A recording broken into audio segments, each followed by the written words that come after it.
Shalom. Welcome. I'm Rabbi Scott with Beth Yeshua Messianic Synagogue in Fort Myers, Florida. Welcome to our home. This is our midweek Torah study, a discussion, if you will. The video, of course, is as follows, and then if you like, you can comment in the comment section below, or you can send me an email, discussion, these kinds of things. I do enjoy the discussions. I do get quite a few comments and questions, and that's a great interactive sort of dialogue that we get to participate in. And so please don't hesitate if you have any thoughts or any comments. Welcome to this. This is our YouTube channel, and we broadcast all of our services here. We also broadcast these midweek teachings on the Torah, and then we also have a Revelation series, which is ongoing. We encourage you to subscribe to our channel. This will allow you to get updates when the videos are set up and uploaded, and you can join with us then, as well as other miscellaneous announcements and so forth. If you are in Fort Myers, visiting, or if you live here or in the nearby area, you're welcome to join us for services on Shabbat. We are open in-person services. Our services, we have plenty of social distance space. We can accommodate quite a few more people, and so we're open for visitors. We do not require masks at this time, but people are free to wear masks if they so choose, which many of them do, and that's just the times that we live in. We understand that. So you're welcome to join us, and if you would like, please reach out to us, give us a call to discuss that, of course, or just show up on Shabbat at 11 a.m. We would love to have you. The last thing I would say is for those of you who do support us on this channel with your gifts and offerings and expressions of support, we're just incredibly grateful for this. We were able to make our budget last year, and just very, very grateful for that, even in a time of COVID. However, we are entirely supported by your gifts, and so we just would encourage you to consider partnering with us in the work of the kingdom of Adonai during these days, that we might all contribute to that together and to eagerly anticipate his fruit in this ministry. Once again, thank you for your support. Without further delay and discussion, I guess we can get started. This week's Torah portion is Shemot, names. This is Exodus chapter 1 through chapter 6, verse 1. So it's just through the beginning, first verse of chapter 6. This is the 13th parsha of this year. And I will begin with a summary. We have been drawing our summaries from Or Samech, which you'll find on the internet. They do a good job of a summary. If you're inclined to that, I do suggest and recommend a summary. It helps you kind of get up to speed quickly and remind you of say the outline of the portion, and kind of allow you to get a head start or get up to speed quickly. So let's begin with the death of Joseph. With Joseph, the era, the time of the fathers, of the patriarchs, has come to an end. Likewise, the book of Bereshit, of Genesis, has come to an end. The book of Shemot, Exodus, now chronicles the creation of the nation of Israel from the descendants of Yaakov, from the 12 tribes of the descendants of Yaakov. At the beginning of this week's Parsha, Pharaoh, we have some expressions of Pharaoh's fear. It is expressed in the narrative that he's fearing the population explosion of the Jews in Egypt, and so he enslaves them. However, when their birth rate continues to increase, he orders the Jewish midwives to kill all baby boys. A man and a woman give birth to a child. They place that child in a basket in the Nile before anyone can kill him. Pharaoh's daughter finds and adopts the baby and names him Moshe. She realizes he is probably a Hebrew. Miriam, Moshe's older sister, offers to find a nursemaid for Moshe. She arranges for his mother to be the nursemaid and to help raise him. And so after he is nursed and weaned, of course, Moshe goes to be raised in Pharaoh's house. Years later, Moshe witnesses an Egyptian beating a Hebrew, and Moshe kills the Egyptian. When Moshe realizes his life is in danger, he flees to Midian, where he rescues Tzipporah, whose father is Jethro approves, and Jethro approves their subsequent marriage. And he lives in exile in Midian for many, many years, 40 years. In the Sinai waste at Mount Horeb, Moshe witnesses a burning bush, and Adonai commands him to lead the Jewish people from Egypt to Eretz Israel, which Adonai has promised to their ancestors. Moshe protests that the Jewish people in Egypt will doubt him, that he is the agent of Adonai, and so Adonai helps Moshe perform 3 miraculous signs, transformations, to validate him in the eyes of the people, changing his staff into a snake, his healthy hand into a leprous one, and water into blood, signifying transformation. The people of Israel are going to be transformed from slaves to a nation, and Moses was transformed from an exile and a criminal into a prophet and into a leader. When Moshe declares that he is not a good public speaker, Adonai tells him that his brother Aaron will be his spokesman. Aaron greets Moshe on his return to Egypt, and they petition Pharaoh to release the Jews. Pharaoh responds with even harsher decrees, declaring that the Jews must produce the same quota of bricks as before, but without being given supplies. The people become dispirited, but Adonai assures Moses that he will force Pharaoh to let the Hebrews leave. So this is the summary as it was laid out by Or Samech this week. One of the first things that I'd like to bring your attention to is that of the Pharaoh.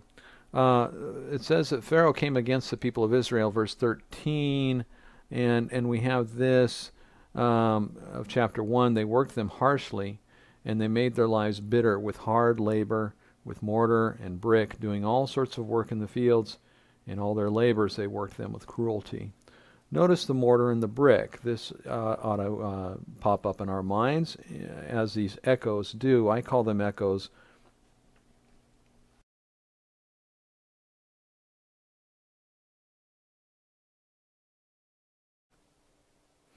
I call them echoes. Some people call them by different names. But for me, it's when we're reminded of something that happened before or something that's going to happen again in the Torah. So we have mortar and brick, and it's an echo. And we ask ourselves, where do we remember the mortar and the brick from? In the Hebrew here, it's even more apparent and more obvious. V'ma're'u et hayachem ba'avodah kasa behomer uvi lebanim. And there's the words that jump out at you, uvi lebanim. They made their lives bitter with bondage and cruel labor in bricks and mortar. Remember from Bereshit, Genesis chapter 11. Vayomeru ish el re'ehu hava nil b'nei lebanim. They said to each other, come, let us brick bricks, nil b'nei lebanim. And he used tar for mortar. What do we see as relics across what is Egypt of today? What do we see? What artifacts are obvious and apparent artifacts of ancient Egyptian history? We see the pyramids. The pyramids, which are arrows, pointers to the sky, like giant towers, truncated towers with great giant bases, and the marvel of the pyramid. It's a little deceptive, but the marvel of the pyramid, at least the idea of the pyramid, is that its height is unlimited, because the further up you go, the wider the base goes, and therefore you can be assured that that the base will support all the way to the top. So if you had a pyramid that was 100 feet high and it was 100 feet wide at the base, it would be very stable. But if you had a pyramid that was 1,000 feet high, well, that might be fine too, because you'd have a 1,000-foot base. Do you see this idea? It's an improvement upon another tower. It's another form of a tower, but it's an improvement upon the tower. And what improvement do we see but those in the plain of Shinar when they were bricking bricks? Nil b'nei lebanim. What are we talking about here from Bereshit chapter 11? We're talking about the towers and the Tower of Babel, the Tower of Babel. These pyramids, these pointers to the sky, like towers in the land of Shinar, are towers across the landscape of Egypt. But in this case, they were accomplished by bondage and slavery. The name that was being accomplished in the plain of Shinar in Genesis 11, in the Tower of Babel narrative, the name that was being accomplished for them was something that they were looking for. In this case, and they were all working together. They were all pulling on the same end of the rope, so to speak, to accomplish for themselves a name. And that name is in the heavens, not just on earth, because that's what the tower is for. The tower is to establish your name both on the earth and in the heavens. In this case, it's the bondage and slavery that built these towers, these pyramids, these cities. You are building this civilization so that Egypt can make a name for itself. What is the name? In Hebrew, it says Mitzrayim. In Egyptian, possibly Tami or Mitzir. Elsewhere in the Tanakh, we have the land is called Matzor. Mitzrayim is a plural word in the Hebrew, referring possibly to Upper and Lower Egypt. There was always an Upper and a Lower Egypt. Egypt was known for agriculture and for fertile lands. They had, especially in the arid climate of the Middle East, they had a very unusual sort of ecosystem around the Nile. The Nile River would flood, and when it flooded, the sediments were very rich in nutrients, and they would deposit across the plain, across the delta, and then when the waters receded, these rich sediments would be used for produce and for growing crops. So they were the breadbasket of the Middle East at that time, and this is what they were known for. So what we want to do is we want to kind of remember this as we move forward. Okay, let's talk about this Pharaoh character. Verse 9 says this: look, the people of Bnei Israel, the children of Israel, the people of Bnei Israel are too numerous and too powerful for us. Verse 10, come, we must deal shrewdly with them, or else they will grow even more numerous, so that if war breaks out, they may join our enemies, fight against us, and then escape from the land. All right, what's happening here? Pharaoh says the people are too numerous. They were numerous because Adonai had blessed them, and they had multiplied. They had multiplied incredibly. They had grown to an incredible nation there in their short time in Egypt. But the numbers are an issue to Pharaoh. And we need to be careful reading this. It's not the great numbers alone that is the issue. If you had 1,000 slaves and they were loyal, productive, then you would not mind having 1,000 slaves. But if you had 1,000 slaves that were restless and bitter and independent, then that could be bad for your welfare. And so it's not the great numbers alone that is the issue. Pharaoh has a fear that something's going to happen here. They could become too powerful for us, and true by the nature of the narrative we know, and by the prophecies we know. And so this is what he says. He says they're too numerous for us, which is fine. We would not think that as a threat, but then he says they're too powerful for us. Come, we must deal shrewdly with them, or else they will grow even more numerous, so that if war breaks out, they'll join our enemies, fight against us, and then escape from the land. And so Pharaoh is sowing these seeds of deception in his people and his populace to become very paranoid and very bitter towards the Bnei Israel, the children of Israel. This kind of accusation results in an open season of persecution, and we just survived an election season in our nation here. And it was by the same kind of threats and paranoid statements about the opposition that both sides found animus and animosity entrenched in our culture. So the Republicans were saying bad things about the Democrats, and now all the Republicans are very afraid of all Democrats.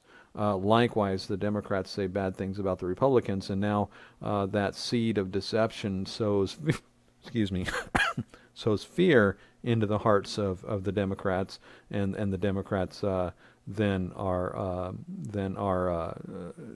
have animosity and fear and hostility towards all Republicans. And we watched this play out over the course of the last couple election seasons in our country, and we are reaping the fruit of it. I can expect and anticipate that our government will accomplish little to nothing in the next 4 years. We shouldn't be surprised at this because the previous governments likewise the same. It's like we're living in an age of checkmate, and nobody can seem to accomplish anything. But perhaps that's not all bad. Sometimes the worst thing that government can do is anything. I'm sorry. The worst thing that government can do is something. But that being that as it is, I don't want to get into politics here. I'm sorry about that. Continue on with the Torah, which is our purpose for being here. The next step in this was the people of Egypt set slave masters over the people of Israel to afflict them with forced labor, which begs the question, what kind of labor was happening before? If they're into forced labor now, what was happening prior to the forced labor? It would have been labor by some level of arrangement. And here's the truth of it, and this is an interesting phenomenon. We think in the West of all slavery as bad. We think all slavery is inherently evil, and that no one should ever be a slave owner and no one should ever be a slave. And that's part of our modern morality and how we see the world. And that's fine. There's probably some validity to that. But not all slavery is necessarily evil. And this is a different economy that we see in history and we see in places around the world even today, that for places of extreme poverty, becoming a slave in a rich man's house might be a step up. And in fact, throughout history, sometimes slaves were treated very well. And so we have to ask our question, what happened? What kind of labor did the people of Israel do prior to being afflicted with forced labor? So anyway, that's a development, an iteration in their experience. Verse 11, continuing on. The next step in this sort of psychological campaign in the military, we have psyops, which is psychological warfare. And what we are seeing here is psychological warfare being conducted upon the people of Israel.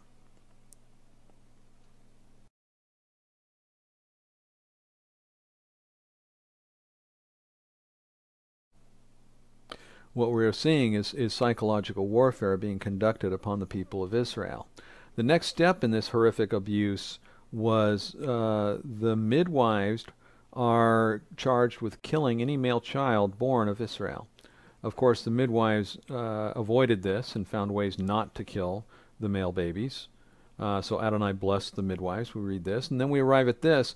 But Pharaoh asked why the midwives failed to do this. And of course, they had their answer. And then Pharaoh says this, verse 22, Pharaoh charged all his people, saying, "You are to cast every son that is born into the river, but let every daughter live." And just consider the open season effect. Consider the profound reality of this, that now Pharaoh has already cultivated animus and animosity and antagonism and conflict and friction between the people of Egypt and the people of Israel. Now it's open season to take out those frustrations and fears upon the male children that are born. And so now any male child that's born, if any Egyptian hears about it, they have permission and even commanded to throw that child into the Nile. And you can imagine the barbaric and wicked scenes that you would see. This would become social sport. This would become cultural sport. And these children were thrown into the Nile River. The Nile River, the irony of the Nile River, which brought life to all of Egypt, being the grave, the watery grave of these boys, is just profound. And we'll talk more about the ironies of that as we go. So now Pharaoh has succeeded in creating open season on the people of Jacob. Excuse me. He has created a hostility, and not all master and slave relationships are hostile, but he has created hostility here. And Pharaoh has created an institutionalized national social attitude towards the people of Israel, a hatred and a violence that was permitted against the people of Jacob. And then we come to chapter 2 of Shemot, of Exodus. A man from the house of Levi took as his wife a daughter of Levi. The woman conceived and gave birth to a son. Now when she saw that he was delightful, she hid him for 3 months. But when she could no longer hide him, she took a basket of papyrus reeds, coated it with tar and pitch, put the child inside, and laid it in the reeds by the bank of the Nile. With this one paragraph, we are introduced to probably one of the greatest, most influential personages in the history of the world. There's probably no one that has had more of an impact on human history than Moses. Just consider that for 2,000 years of Western civil and religious history, Christianity has drawn extensively from the Old Testament, and of course Moses was the author of the Torah, and where all of this has its beginning. So this is the young man. It says that he was delightful. This is the baby Moses. When she saw that he was tov, good, pleasant, beautiful. When she saw that he was a beautiful child, an exceptional child. She saw that, and when she saw that, she hid him. And then when she could no longer hide him, she took a basket and prepared it for him. What does this echo? What does this remind us of? It reminds us of another time that there was a seeing, and then a salvation was prepared using this. Adonai saw the wickedness of mankind was great on the earth, going back to Bereshit, Genesis. Chapter 6, and every inclination, the thoughts of their hearts were only evil all the time. But it begins, verse 5, from Genesis 6, Adonai saw, verse 12, from Genesis 6, Adonai saw the earth, and behold, it was ruined, because all flesh had corrupted their way upon the earth. And so what we have in this is this, once again, Adonai saw the evil and prepared the ark, the salvation. The mother of Moses saw his good and prepared the ark of salvation, which was the basket of reeds. The basket is tabat, which means box or chest. It's the same word that was used for the ark constructed by Noah. In fact, the narrative of Noah and the accompanying descriptions of the ark of Noah is the only other place in the entire Tanakh where we see this Hebrew word, tevat. Vetemara behamar ubazafeh. That is, he coated it or sealed it with pitch and tar. What did Noah do? Also, he built the tabat, the hatabah, and he covered it. And in the narrative in Genesis with Noah, it says v'chafarta ota mibayit umichutz b'chofer. Chafara is the covering, the Hebrew word for covering, which is where we get the word kapara or Yom Kippur, the Day of Atonement, which could be said the day of the day of the covering. So a couple other similarities. We have Noah with his family. They're the only ones in the ark. Moses is the only one in his ark, his basket. So we see some similarities here, some parallels here. Okay, then Pharaoh's daughter comes down upon the scene, and this is really fascinating to me. The Pharaoh's daughter is coming down to the place where the little boys are thrown into the river. It says ostensibly in the text here that she comes down to bathe in the waters. Consider the juxtaposition here. This is the place where the Hebrew boys are thrown into the waters. This river is a graveyard. Remember, we have this line that we refer to frequently, Rachel weeping for her children because they are no more. There is no better example of taking away a child and saying this child is no more than to have the child thrown into the waters. This is a silent graveyard, a place of forgotten children. The baby boys are thrown into the dark waters. The waters swallow up the child without a trace. There is no body. There is no gravestone. There is no gravesite. It's as if they never existed. In fact, the waters are fluid and moving and flowing, and you can't even go back to the same place. This is where I buried my child. This is where I buried my baby. You can't even go back to the same place to mourn and remember, because that place has moved and dispersed and flowed away. It's truly as if the baby is no more. The child is no more. This is the place where Pharaoh's daughter comes to bathe. So the juxtaposition here is fascinating to me, and there's a lot of conjecture and discussion on maybe she was not in line, maybe she came there to see if she could rescue a child. Who knows? There's a lot of discussion. We're giving nothing of that in the text other than the fact that she came to bathe, which first of all is just almost disturbing in its ramification. But then we have this. She comes and she sees a basket, and it says that she sent her maid to fetch the basket. In the Hebrew, varishlachet amata.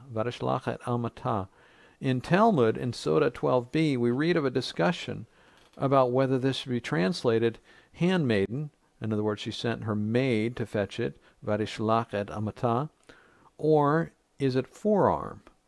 And at first you read Talmud, and Talmud is full of these kinds of crazy statements, and you're scratching your head saying, where are they getting that? Where is that coming from? All right, so here's what's happening. The Varishlach that Pharaoh's daughter sent the handmaiden, Varishlach, it could legitimately be translated stretched, to stretch forth or stretch out. Now, did Bat Paro, daughter of Pharaoh, stretch out her maidservant? That would be odd. So we would use sent there instead of stretch out. But consider this. We've been talking about the ark, Noah's ark. What was the math of the ark of Noah? What math did we use for the ark of Noah? How did we define and describe the ark of Noah? How did we build the ark of Noah? It was a cubit, right? It was defined by cubits. What is a cubit? A cubit is the length of a man's forearm, specifically the king from elbow to fingertip. This is the length of a man's forearm. That would have been a cubit. In our reckoning, it's about 1.5 feet, depending on how people dimensioned it. I believe it was always reckoned by a king, and so when you got a new king in place, you had a new cubit, and I'm sure that caused havoc with building projects. But in any case, so this is what we have. The forearm is the amata, the cubit, or the amma.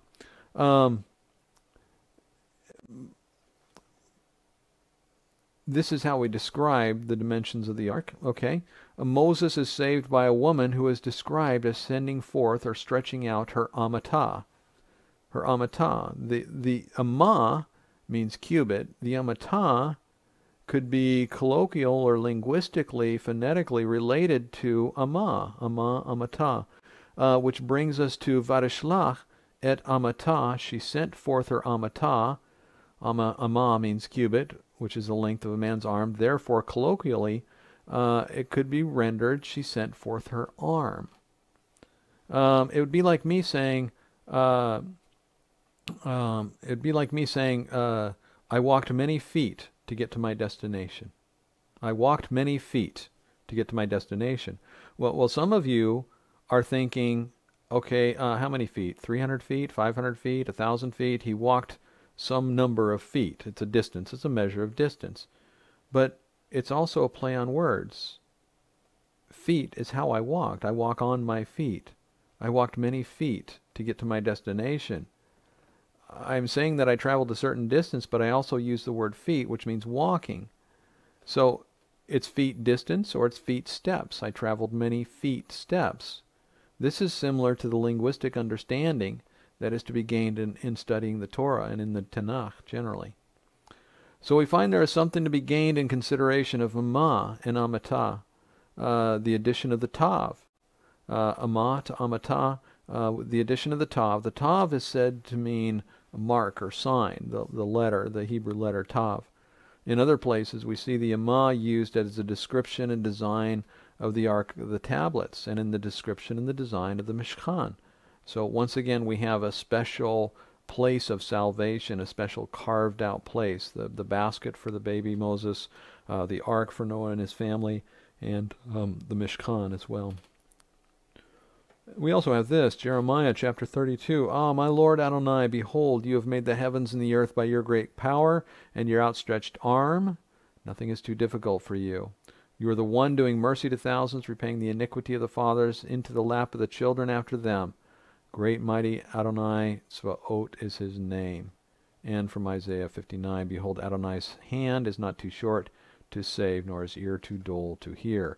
So we have this Pharaoh's daughter, the daughter of the madman who was committing genocide on the people of Jacob, became the one who saved Moses. Moses, through whom we gained the Torah, and who led a people out of bondage and slavery and into life. Moses has grown up in the palace of Pharaoh. He went out to his brothers. He saw their burdens. He killed a harsh Egyptian overseer, and then he had to flee from the wrath of Pharaoh.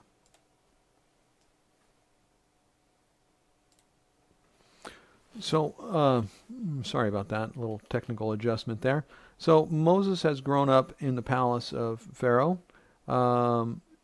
We have this Moses through whom we gain the Torah, who leads his people out of bondage and slavery, who became the adopted son of the daughter of Pharaoh, being raised in that house. And so we have this, that Moses has grown up. He went out to his brothers and he saw their burdens, and he killed the Egyptian overseer, and in doing that, he kills a harsh Egyptian overseer, and then he has to flee from the wrath of Pharaoh.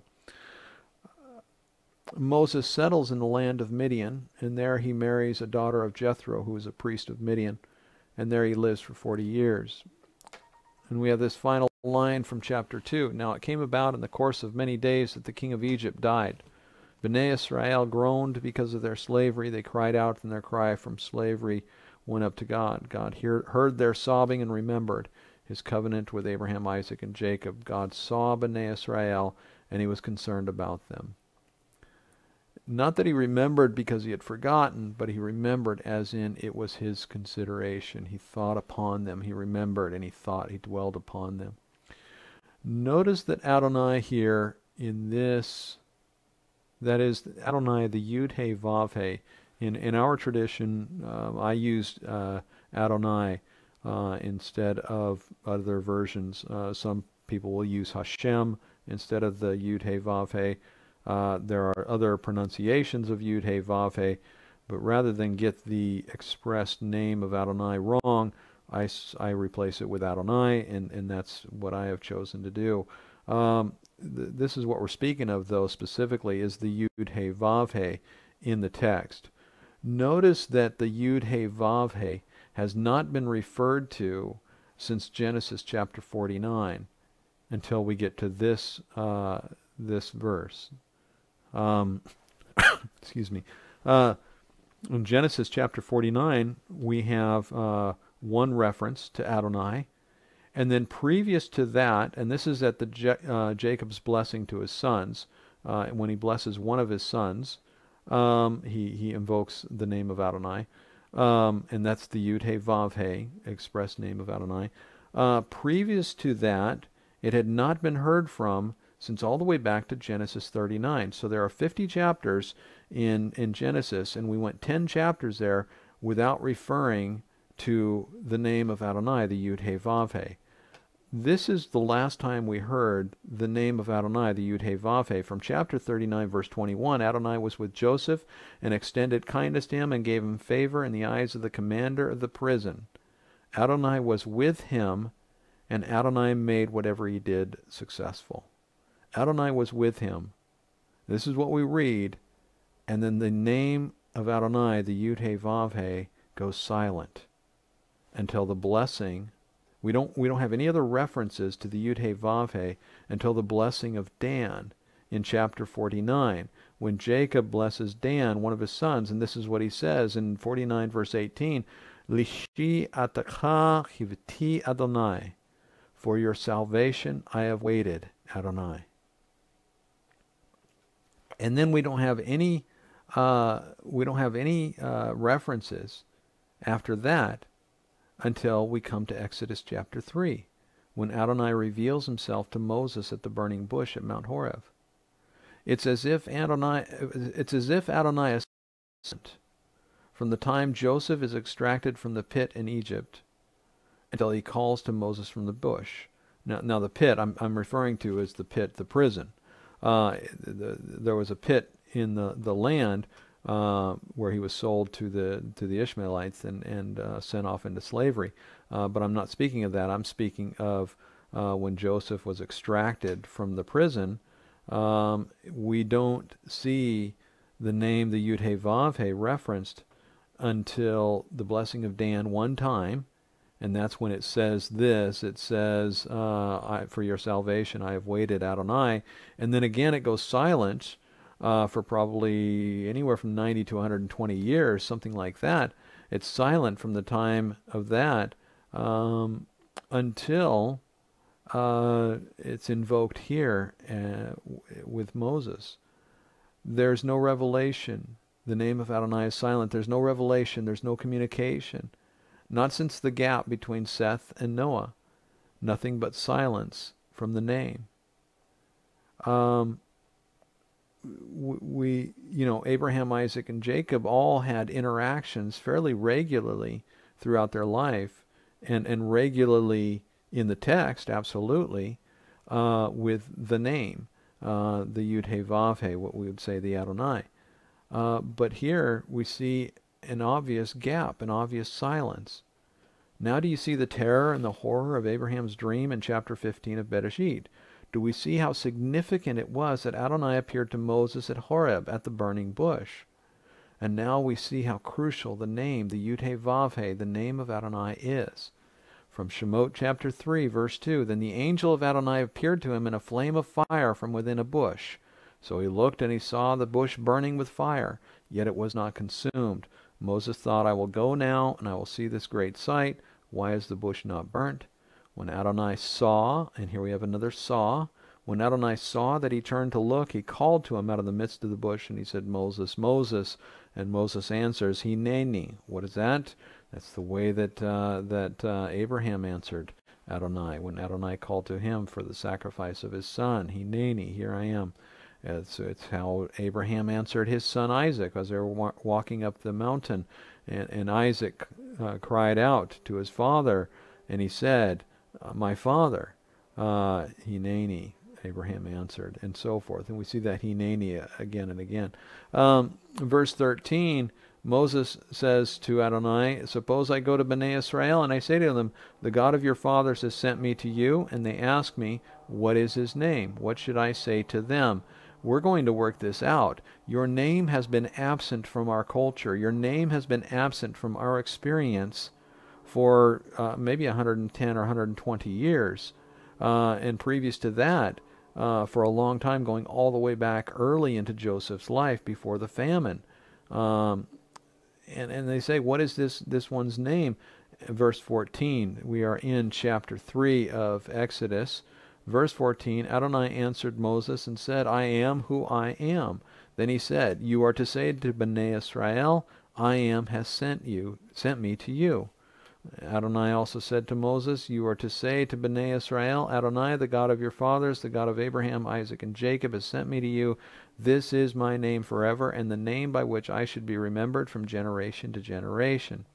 In Hebrew, Vayomer Elohim, El Moshe Iyeh Asher Iyeh. Vayomer Ko Tamar Livnei Israel Iyeh Shalachani Elechem. This is the Iyeh Asher Iyeh. Again, my Hebrew is rough, so I'm sorry if I'm butchering this. I'm sure there's some scholars that could take me to school. The Iyeh Asher Eyeh, I will be whom I will be. Verse 15, Vayomer Od Elohim El Moshe Kotamar El Bnei Israel. And then we have this, Adonai Elohei Avotechem, Elohei Avram, Elohei Yitzchak, Ve'Elohei Yaakov. This is Adonai Elohei, the Yud He Vav He Elohei, Yud He Vav He God, Avotechem, of your fathers, God of Abraham, God of Isaac, and God of Jacob. This is the name that Adonai chooses to reveal himself by. This is the first time that this name has been expressed as his name, and this is what he declares his name to Moses, and this is just the first time that he declares his name to Moses. He does this again later, and we'll come up upon that here as we go forward. Adonai answered Moses, I am who I am. And so what I want to do now is I want to take some time and look at the Yud He Vav He and show you some of the complexities of that name. And some of you have heard this teaching before, so if you have, it'll just be a little bit of a review. But for those of you who've never seen this teaching, perhaps it'll be insightful for you.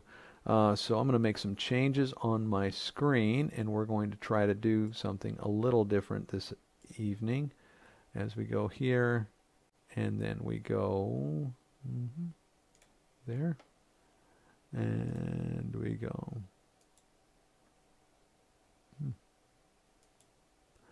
Okay, I'm going to put something up on your screen, and hopefully you will be able to see it.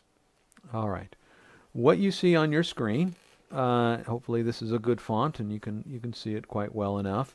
What you see on your screen is the Yud He Vav He, which is also known as the Tetragrammaton, which is known as the expressed name of Adonai, of God.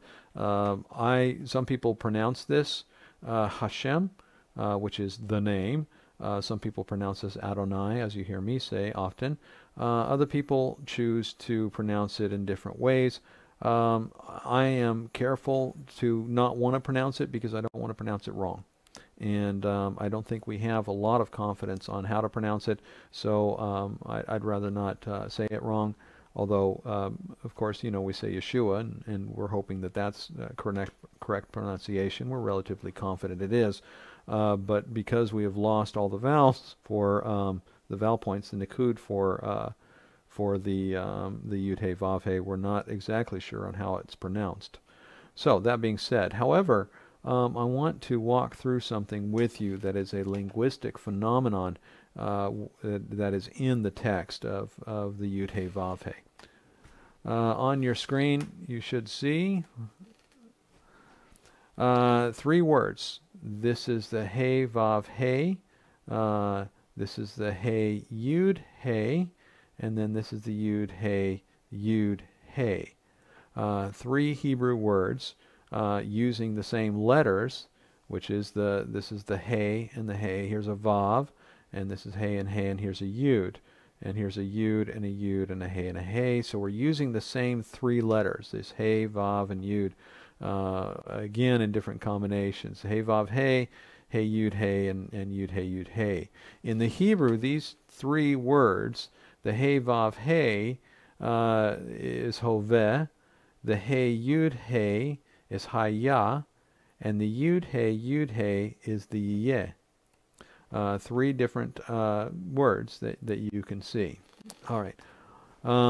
In the Hebrew, the Hoveh stands for is. These are iterations of verbs. So in English, we might say is, am, are, was.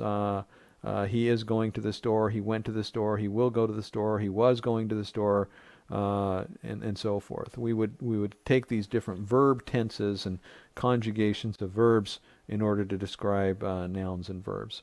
All right, so in this case, we're conjugating or we're doing the different variations of the word is. So we have the hoveh, which means is, loosely translated, but reliably translated is. Hayah, was, and iyeh is to come, or will be. would be another way to say Yeh. On your screen, you should see the He, Vav, He. And so this would could be seen as the Hoveh, the He, Vav, He. But you should see on your screen that the Vav is broken into a black portion and a blue portion. And what I want you to see is the black portion of the Vav looks an awful lot like a Yud. In fact, you could, if you were just to ignore the blue here and just looking at this thing, you could read this He, Yud, He, which of course is the Hayah. But with the He, Vav, He, it would be Hoveh, right? But do you see that the Yud sits over and almost corresponds over the top of the Vav? So this is what we see in the text. We see that there are layers throughout the Torah. The Torah isn't meant to be read just linearly or read just on its face, but we are also to see these layers of meaning as Adonai stacks up layers and teaches us through more than just the simple reading of the text. What we are seeing here is literally layers in the name of the Yud He Vav He, in the name of Adonai, such that the bottom layer could be the He Vav He, which you'll see on your screen, the He Vav He, and then the layer on top of that could be the He Yud He. And if you're looking at it from the top, looking down on it, you will see the same letters. Do you see how that works? All right, let's continue on. So what you see on your screen is the He Vav He, Hoveh, the He Yud He. Oh, I'm sorry. Let's get that onto your screen. I had that on mine. He Vav He, Hoveh, He Yud He, Hayah, Yud He, Iyeh, and then finally Yud He Vav He. So take this Yud He here, this Yud He Vav He here, and imagine, if you will, that is the bottom layer. This layer is going to be the Yud He Vav He.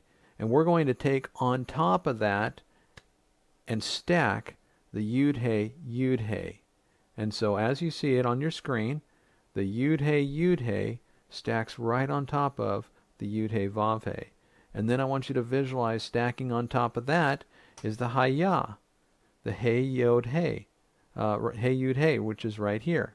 Imagine that could stack right on top of the Yud He Vav He. And so again, we're having this image of the Yud He Vav He, Yud He Yud He, again the He Yud He, and finally the He Vav He. And so reading it from top down, it is Hoveh, Hayah, Iyeh, and then the Yud He Vav He. Again, this is the image of it that helps you see that. So what is it we're trying to say? The Hoveh, Hayah, Iyeh, and then finally the Yud He Vav He. Well, what is the Yud He Vav He? It is the Adonai. It is the Hashem. It is the name of God. Let me put that on your screen. Sorry. Just a review. Hoveh, He Vav He, Hayah, He Yud He, and then Iyeh, Yud He, and then finally the Yud He Vav He. So the foundation, the bottom, reading from bottom up, is the Yud He Vav He.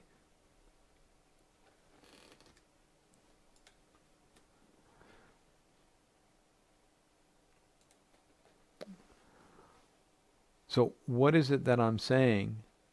That is that the one who is, and the one who was, and the one who is to come is this Yud He Vav He. And we see that in the text here. We see that Adonai says that. He says, I am who I am. This is the one who was, the one who is, and the one who is to come. It is woven into this statement, I am who I am, the one who never changes, the one who is always the same. And what is it that you are looking for when you're waiting for Adonai?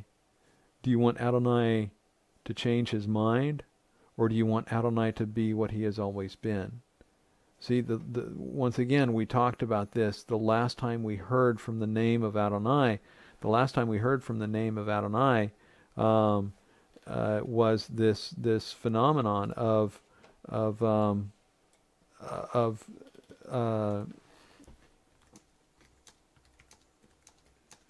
sorry, I'm trying to pull it up on my screen very quickly. But we have let's see, just a moment here.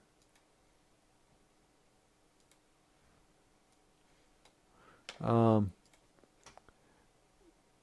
last time we heard from the Yud He Vav He was in the blessing of Dan, where it says, "For your salvation I have waited, Adonai." This is my point of it, is that we have a sense that we want to wait for Adonai, but we wait for him to be what he's always been, the one who is, who was, and will be. And what is it that we are waiting now for the manifestation of Adonai? What is the salvation we are waiting for? Our salvation is Yeshua, and we see that in the Revelation. It says this in chapter 1 of the Revelation, speaking of Yeshua. It shall be, he says, "I am the Alpha and the Omega, the beginning and the end," or the Aleph and the Tav, which some people render, says the Lord Adonai, who is and who was and who is to come, the Almighty. And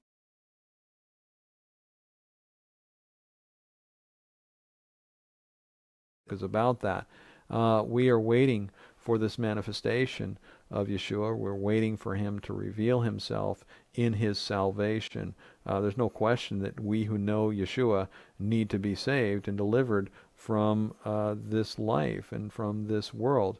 And we're waiting for Yeshua to complete that. He has already begun. He has given us his seal that we are indeed going to be delivered, and we are waiting for his deliverance. So we are in the same position as the people were in the moment of this blessing of the tribe of Dan, of the people of Dan. It is for your salvation I have waited, Adonai, and that's the last time we heard of that name. And then previous to that, of course, is the comment to Joseph, where Adonai says, it says Adonai was with him.